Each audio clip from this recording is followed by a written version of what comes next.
Assalomu alaykum. Bu 16-maydagi O'zbek tili kundaligi. Men buni hozir 17-mayda nonushta vaqtida soat 10da yozib, soat 10:30da yozib, 11:30da gapiryapman. Bugun ishlamaganim uchun, chunki shanba kuni ekan-da. Shanba kunda tunda va kechqurunda ishlamaganim uchun faqat uyda dam oldim. Lekin bugun kunduzgi soat 3dan ertasi kuni tungi soat 5gacha musobaqalar bo'lgani uchun tunda o'zbek tili hamda logistika mutaxassisligi imtihoniga ko'p tayyorlandim. Tunda esa taxminan 4 soat, 3,5 soat davomida o'zbek tili kundaligimni yozib, uni tekshirib, ovoz chiqarib, gapirib, mashq qildim va o'zbek tilidagi videolarini eshitdim. Undan keyin soat 6lar atrofida 2 soat logistika mutaxassisligi imtihoniga tayyorlandim.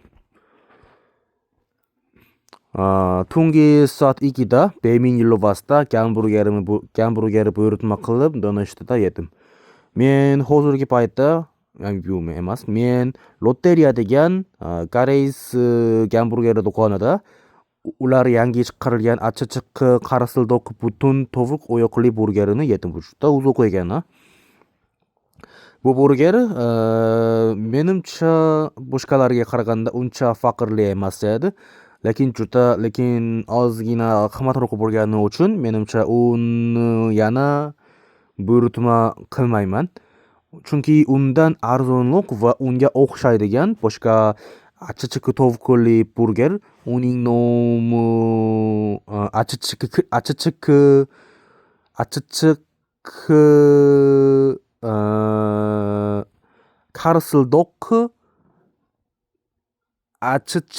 qarsildoq burger. Uning nomi yangi chiqarilgan esa achchiq qarsildoq butun tovuq oyoqli burger, lekin undan arzonroq va unga o'xshaydigan achchiq qarsildoq burger ham bor ekan. Butun tovuq oyoqli va yuragi tovuq oyoqli, shunday farq bor. Lekin mazam ozgina uncha fikrli emas bo'lgani uchun men menimcha buni buyurtma qilmayman. Yana buyurtma qilmayman. Men soat 8dan kunduzgi soat 2:30gacha, ya'ni 6,5 soat uxlashni rejalashtirdim.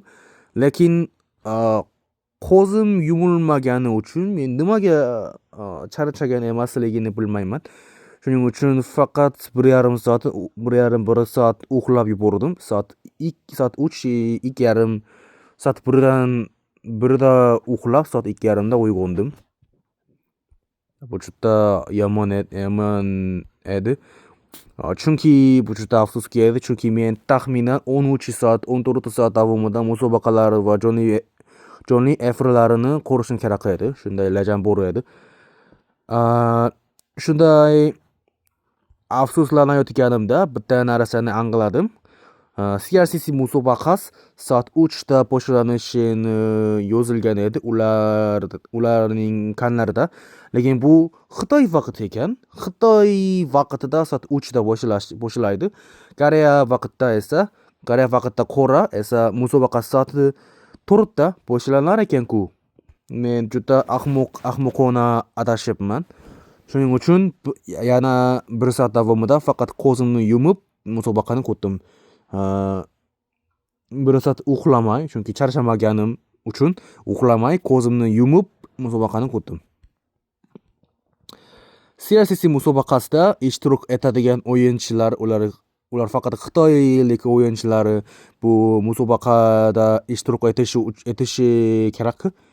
Ular esa Glover Sabodagi o'yinchilarga qaraganda juda hujumkor o'ynaydilar. Bu men yaxshi ko'radigan. Bu Clash Royale o'yinida 2 minut o'tgandan keyin elixir odatdagidan 2 baravar tez to'planadi. Shuning uchun Glover Sabodagi o'yinchilar bu vaqt kelguncha uncha hujumkor o'ynamaydilar. Ular faqat avval kechki hujum qilib, raqib qandaydek ishlatayotganini tekshiradilar. Chunki bunday paytda elixir juda kam bo'ladi. Agar bu 2 minut o'tishdan oldin juda qatta hujum qilib, raqib yaxshi himoyalansa, uning qarshi hujumini to'xtatishi qiyin bo'ladi. Lekin Xitoy sobiridagi sportchilar esa 2 minutdan o'tishdan oldin ham juda katta hujum qiladilar.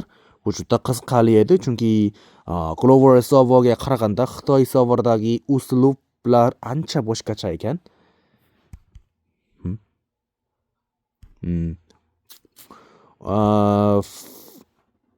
Bu juda qiziqarli edi. Glover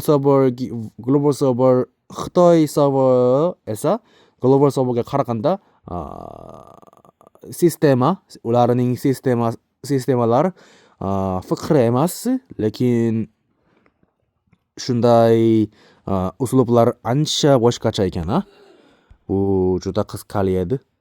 Men bu musobaqani uzoqroq ko'rishni xohladim, lekin juda charchaganim uchun faqat soat 6gacha ko'rib, keyin soat 10gacha yana uxladim. Va yana bir narsani gapirmoqchiman. Men buni angladim. Yana bir narsani kecha soat 4da bu CRCC musobaqani ko'rayotganimda yana bitta narsani angladim. Kecha va men yaxshi ko'radigan streamerning yangi katta kontenti shanba kuni kechqurun soat 8da boshlanadi deb o'ylagan edim. Lekin bu ham noto'g'ri ekan. Bu kontent esa shanba kuni emas, yakshanba kuni soat 8da boshlanar ekan. Men bu ham noto'g'ri tushunibman. Bo'ylosdanmi? Shuning uchun men soat 8da uyg'onmay, soat 10lar atrofida uyg'ondim. Uyg'ongandan keyin men kecha bu CRM musobaqasini ko'rish uchun kompyuter xonasiga ketishni rejalashtirdim, lekin uncha xohlamaganim uchun men uyg'onganimda uncha xohlamaganim uchun u yerga bormay, uydagi notebook bilan CRM musobaqasini ko'rdim. Bu ham CRCCga qaraganda juda qiziqarli edi. O'tgan o'yingi musobaqa esa ertasi kuni soat 5:30gacha davom etgan edi, lekin bugungisi soat 4da tugadi. Shuning uchun men rejamdagidan ertaroq uxlay oldim va soat 10da men soat 5da uxlab, hozir soat 10da turib bu o'zbek tilini o'qiyapman. Bu juda yaxshi edi.